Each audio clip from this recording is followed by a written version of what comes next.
Ibrani pasal 3, 1 dan 2 mulai dari perikopnya kita baca. 2, 3. Yesus lebih tinggi dari Musa.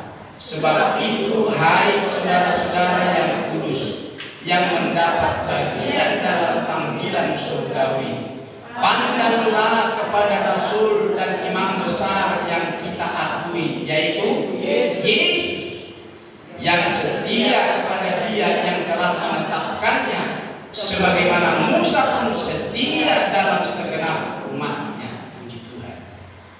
Penulis surat Ibrani memanggil orang percaya, sebutannya saudara-saudara yang kudus. Saudara-saudara yang kudus, yang mendapat bagian dalam panggilan surgawi. Setiap orang percaya, Bapak, Ibu, dan saya adalah orang kudus yang mendapat panggilan surgawi. Kita harus bangga dengan itu. Jangan pernah merasa dirimu tidak apa-apa. Kau itu berharga, kau itu bernilai. Maka penulis ini memanggil kita saudara-saudara yang kudus dan yang mendapat bagian panggilan surgawi. Percayalah Bapak Ibu bahwa kita ini adalah pewaris kerajaan surga. Amin. Coba Ibu lihat satu-satu dulu. Roma 8:17.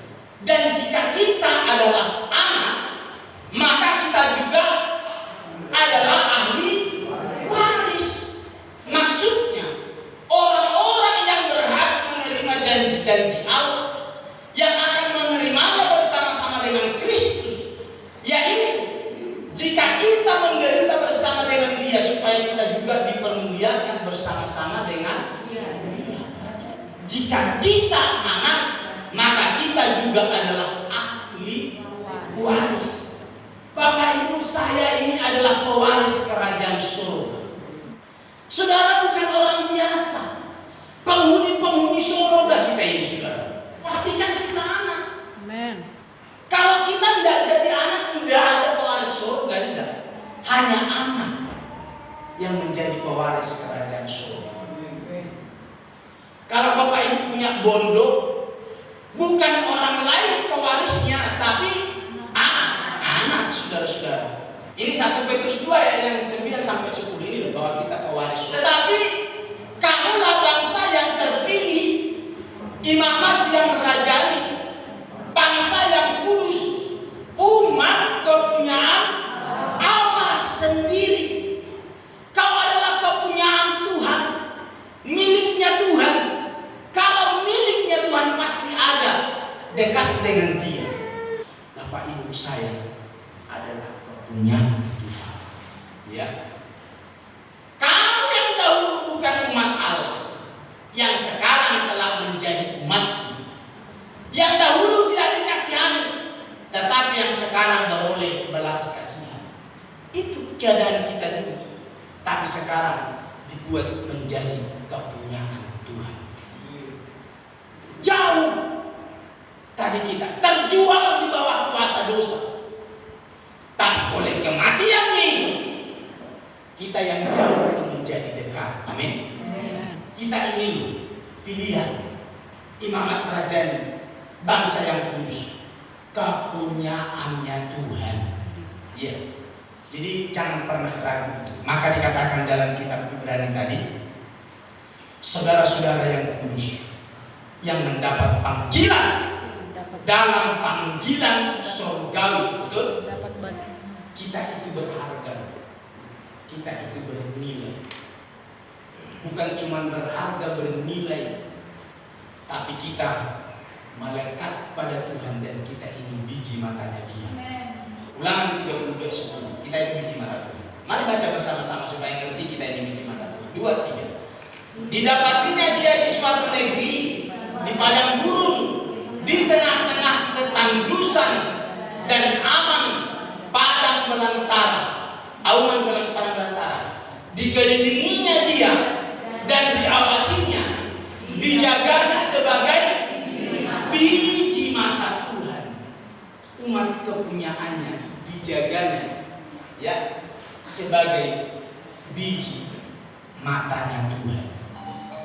maka kita hebat. Kita lihat ini Zakaria 2:8. Baca bersama-sama. 2, 3. Sebab beginilah firman Tuhan semesta alam, yang dalam kemuliaannya telah mengutus aku mengenai bangsa-bangsa yang telah menjarah kamu. Sebab siapa yang menjamah kamu berarti menjamah diri. Kalau ada ganggu kau, ganggu kita, menjahati kita, kita adalah orang kepunyaan Tuhan ini. Kita itu adalah biji mawar. Setiap kita yang percaya kepada Yesus dengan segenap hati kita, kita adalah pewaris kerajaan surga ini. Kepada orang-orang ini, kepada orang-orang kudus ini, Tuhan bilang apa di ayat 1 di pasal 31 tadi? Pandanglah kepada Rasul dan imam besar yang kita akui, yaitu Yesus. Orang-orang kudusnya Tuhan ini, pandanglah kepada Yesus. Pandang kepada Yesus. Arahkan matamu kepada Yesus. Jangan pandang kepada hal-hal yang lainnya. Tapi nomor 1, pandang kepada Yesus. Maka setiap kita yang ada di tempat ini, khususnya orang-orang percaya yang lainnya, harus memandang kepada Yesus. Amin. Buat mata kita tertuju kepada Yesus. Tidak cuma nyanyian, arahkan mata kita. Pandanglah kepada Yesus. Bapak Ibu, yuk arahkan hati, arahkan mata kita, pandang kepada Yesus.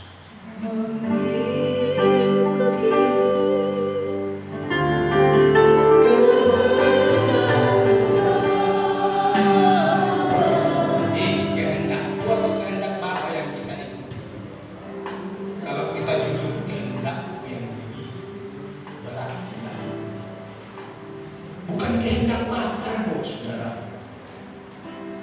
Kehendakku lebih penting dari kehendak Bapa. Itu saudara.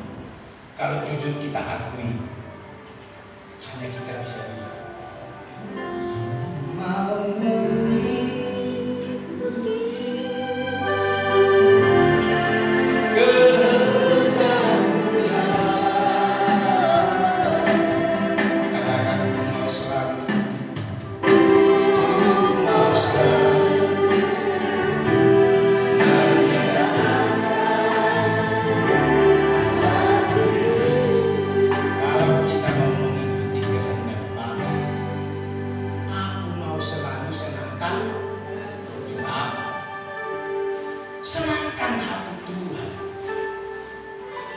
selalu singgah kita menyenangkan hati Tuhan. Ya, di sini saudara-saudara, banyak kita dikoreksi dengan kebenaran supaya kita mau, ya, selalu menyenangkan hati Tuhan. Kita adalah orang kudus. Kita adalah yang dipilih, warga kerajaan surga, pewaris surga. Senangkan hati Tuhan kita Yesus Kristus. Sekarang saudara, kalau kita lihat ini, pandanglah kepada Yesus. Tentu ada maksudnya sehingga dikatakan pandanglah kepada Yesus. Mengapa penulis ini sampai berbicara pandanglah kepada Rasul dan imam besar kita yang kita akui yaitu Yesus? Ibrani pasal 2:18. Lihat baik-baik. Dibilang pandanglah kepada Yesus. Ini, lihat kepada ini. Sebab oleh karena Ia sendiri telah menderita pencobaan, pandang kepada Yesus itu. Ia telah mengalami penderitaan. Ia sendiri telah menderita pencobaan. Maka dikatakan Ia dapat menolong mereka yang dicobai. Itu hebatnya, pandang kepada Yesus.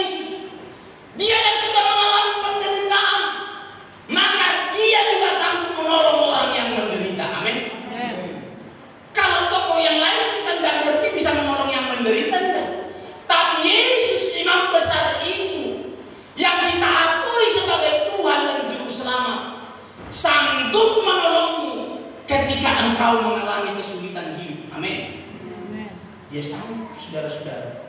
Maka diingatkan, pandanglah kepada Yesus. Sebab oleh karena dia sendiri telah menderita karena pencobaan, maka dia dapat menolong mereka yang dicobai. Inilah tokoh yang hebat. Yesus pernah mengalami penderitaan. Tidak ada tokoh agama manapun yang seperti Yesus ini. Harus kau tangkap itu. Pernah mati, pernah bangkit, pernah naik ke surga. Amin. Tokoh mana, kasih tahu sama saya? Tokohmu Yesus Kristus. Mati tidak mati selama kami bangkit pada hari ketiga. Setelah 40 hari di bumi menampakkan diri, naik ke surga dan berjanji bukan cuma naik, akan datang. Tokoh mana? Satu-satunya Yesus yang mengalami penderitaan. Maka karena ia pernah mengalami itu, maka dia dapat menolong mereka yang dicoba. Yang lain itu tidak ngerti kita, bisa tidak menolong. Masih membela agama kok mereka, saudara. Kau mau bela agamamu? Apa itu? Kau tidak bisa bela agamamu. Biar mereka yang bela agamanya dengan kekuatannya. Pandang kepada dia. Ia yang dapat menolong kita. Ya, dia yang dapat menolong kita. Tidak ada tokoh agama yang seperti Yesus pernah mati, bangkit, dan naik ke surga, berjanji akan datang. Coba klik ini, berjanji akan datang. Kisah Rasul 1:11. Dan berkata kepada mereka, hai orang-orang Galilea, mengapa kamu berdiri melihat ke langit? Yesus ini yang terangkat ke surga meninggalkan kamu. Benar, pernah naik ke surga. Jangan kamu heran melihat itu naik ke surga. Akan datang kembali dengan cara yang sama dia naik ke surga itu. Seperti kamu melihat dia naik ke surga. Akan datang. Ya.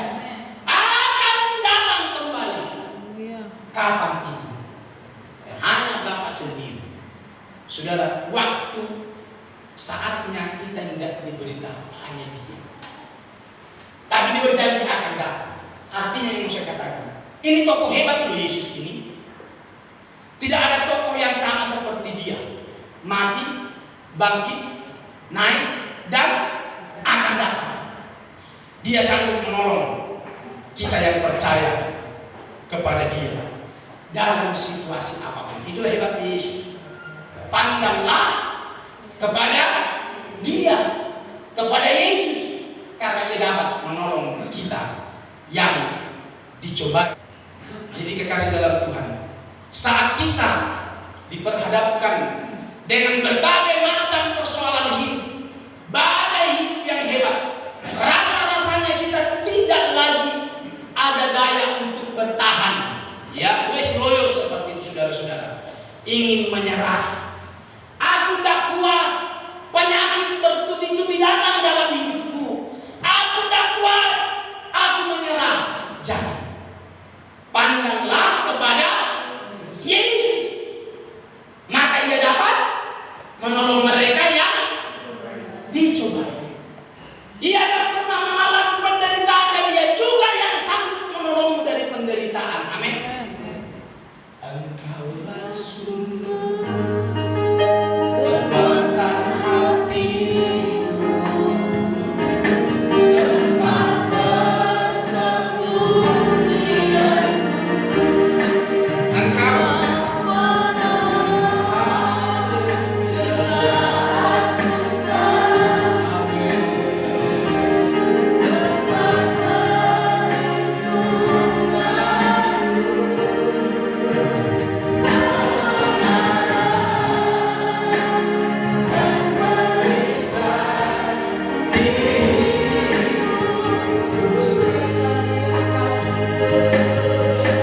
penting sekali memandang kepada Yesus. Ya, penting. Dia yang mengubah keadaan kita. Amin. Dia yang memulihkan kita. Pandanglah kepada Yesus.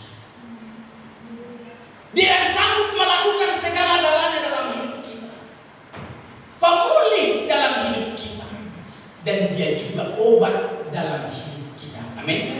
Pandang kepada Yesus. Demi nama Yesus orang Nazaret berjalan tak berjalan, dia obat, saudara. Yesus itu bukan saja yang sanggup memulihkan, tapi dia adalah obat di atas segala obat dan obat yang berjalan. Yuk coba bilangan 21. Lihat ya. Saya bacakan ayat 8 dan 9. Maka berfirmanlah Tuhan kepada Musa, buatlah ular telung dan taruhlah itu pada sebuah tiang. Maka setiap orang yang terpadu oleh ular itu, jika ia melihatnya akan tetap hidup. Lalu Musa membuat ular tembaga dan menaruhnya pada sebuah tiang. Maka jika seorang dipaku ular dan ia memandang kepada ular tembaga itu, tetaplah ia hidup. Inilah saya katakan tadi, obat saudara-saudara, sanggup memulihkan, bahkan dia di atas segala obat. Yesus yang disalibkan itu yang menjadi gambaran. Pandanglah kepada Yesus gitu tadi. Sekarang ular ini adalah bayangan dari Yesus beberapa waktu kemudian, ya, Yesus disalibkan. Maka di dalam kitab Ibrani, pandanglah kepada Yesus. Sebelumnya jauh-jauh pada waktu orang Israel yang banyak dipaku ular ini, dibilang, Musa, buat ular telung, taruh pada sebuah tiang. Lalu Musa membuat ular tembaga dan menaruhnya pada sebuah tiang. Jika seseorang dipaku ular dan memandang kepada ular tembaga itu, tetaplah dia hidup. Apa hubungannya ular itu dengan Yesus yang disalibkan? Ini loh, Yohanes pasal 3 ayatnya 14 dan 15. Lihat baik. Dan sama seperti Musa meninggikan ular di padang gurun, demikian juga anak manusia harus ditinggikan supaya setiap orang yang percaya kepada yang beroleh hidup yang kekal dan juga memperoleh kesembuhan ilahi. Amin. Saudara, apa hubungannya? Yang dimaksud dengan dan sama seperti Musa meninggikan ular di padang gurun, demikian juga anak manusia harus ditinggikan, dinaikkan. Itu adalah tipe bayangan yang lampau ini. Waktu zamannya Musa itu adalah bayangan kepada Yesus Kristus yang naik di atas kayu salib itu, saudara-saudara.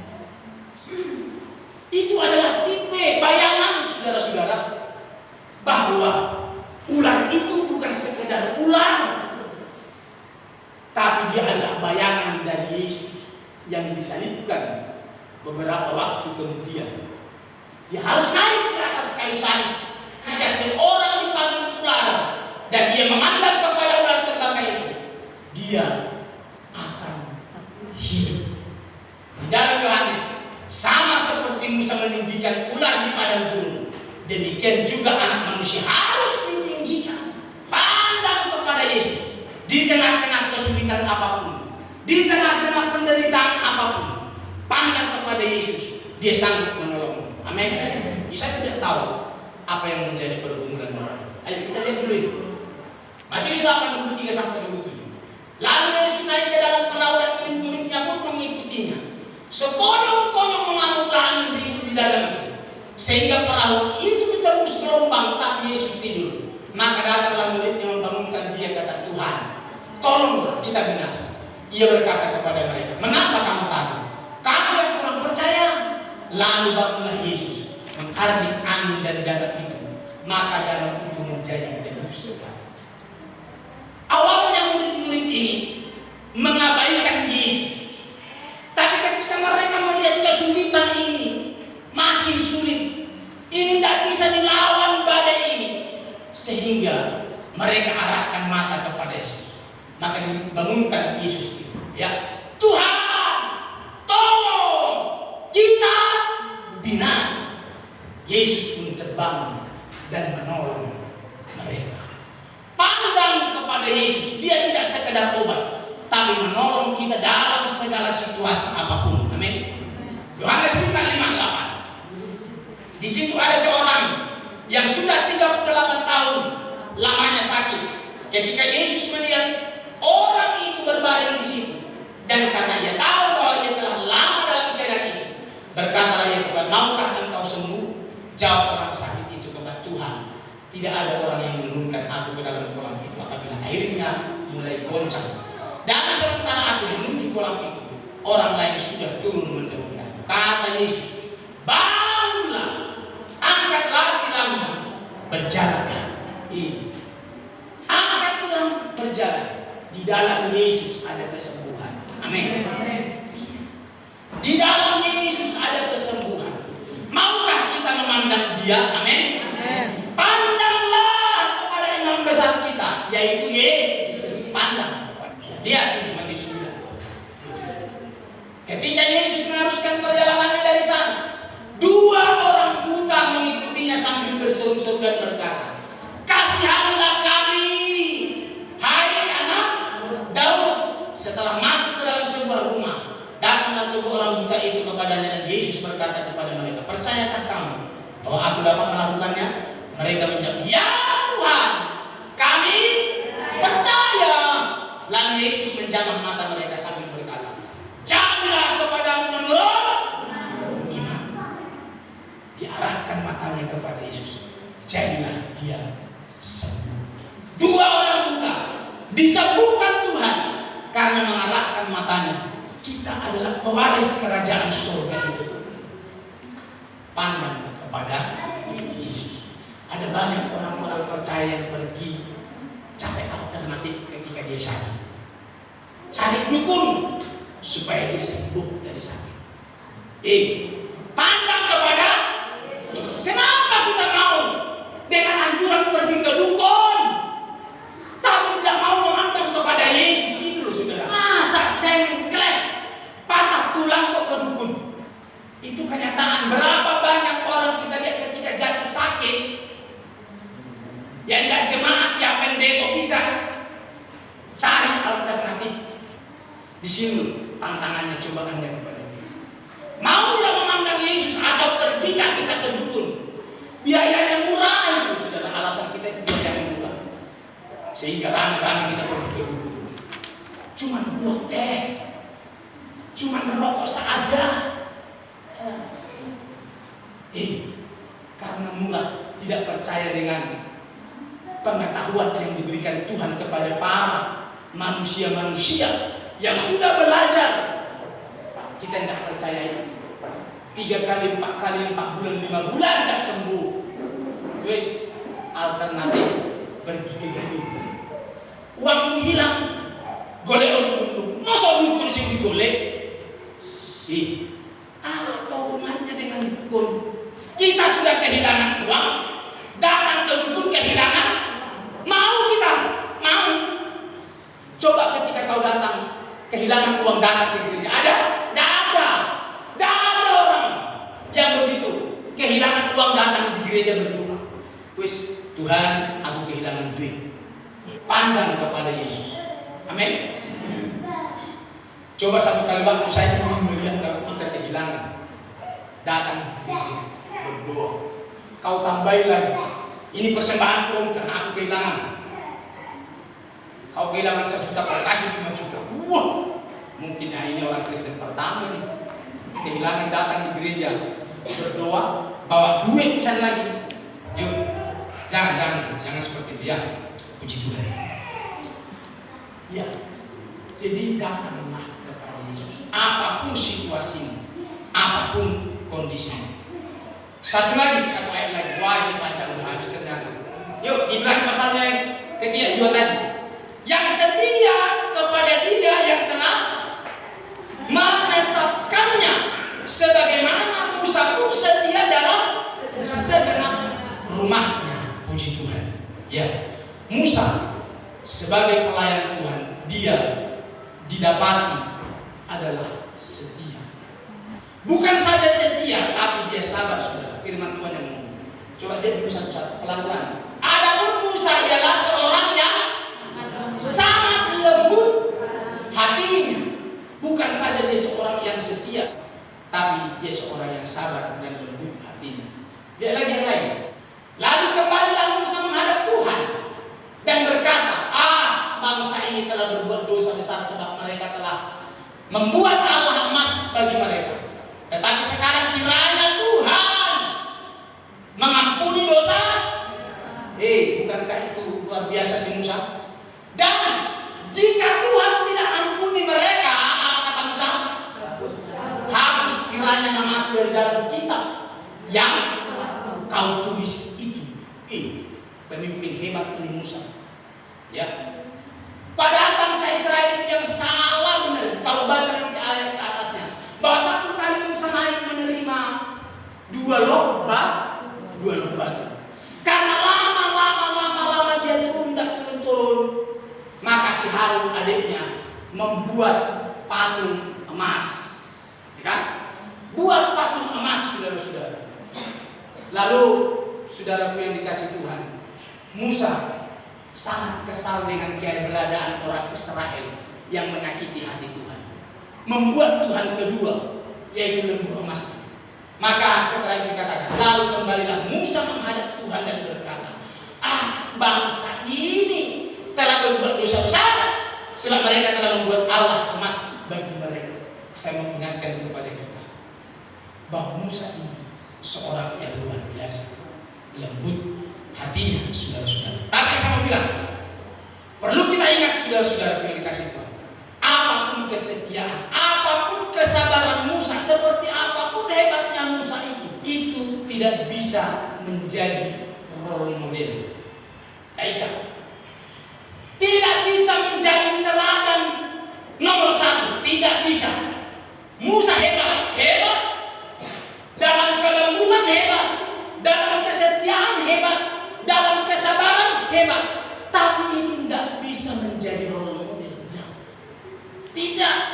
Selembut-lembutnya Musa, sebaik-baiknya Musa, sehebat-hebatnya Musa, dia tidak jauh lebih hebat dari Tuhan seperti itu, saudara-saudara. Yesus harus menjadi satu-satunya role model kita, saudara-saudara. Yesus harus menjadi satu-satunya teladan kita. Pandanglah kepada Yesus. Kalaupun Anda, Bapak Ibu, tahu ada tokoh agama yang jauh lebih hebat, manusia itu, ya. Tapi role model adalah Yesus. Pandang kepada Yesus. Tidak ada yang ngalahin Musa. Yesus harus menjadi satu-satunya role model, dan itu harus menjadi fokus kita orang percaya. Yesus, tidak ada yang lain. Jangan pernah beralih kepada yang lain. Yesus. Satu lagi tak tunjukin. Kisah 4 ayat 1-2 ayat 12. Dan keselamatan tidak ada di dalam siapapun juga selain di dalam agama mana yang bisa menjamin kita selamat? Tidak ada. Nama siapa yang paling bagus di bumi? Tidak ada. Siapapun tokoh-tokoh hebat, siapapun tokoh-tokoh luar biasa, termasuk tokoh-tokoh agama yang kau kagumi, tidak ada bapaknya itu. Harus satu fokus kita, harus satu menjadi role model kita. Yesus, bukan yang lain, saudara-saudara. Hanya satu nama Yesus. Nama Yesus. Pandanglah kepada imam besar kita, yaitu Yesus. Jangan pernah ragu dengan Yesus. Tidak ada tokoh yang seperti dia. Mau sehebat apapun, selembut apapun, tidak menjadi role model nomor satu. Yang menjadi role model nomor satu adalah Yesus. Mari pemain musik maju ke depan.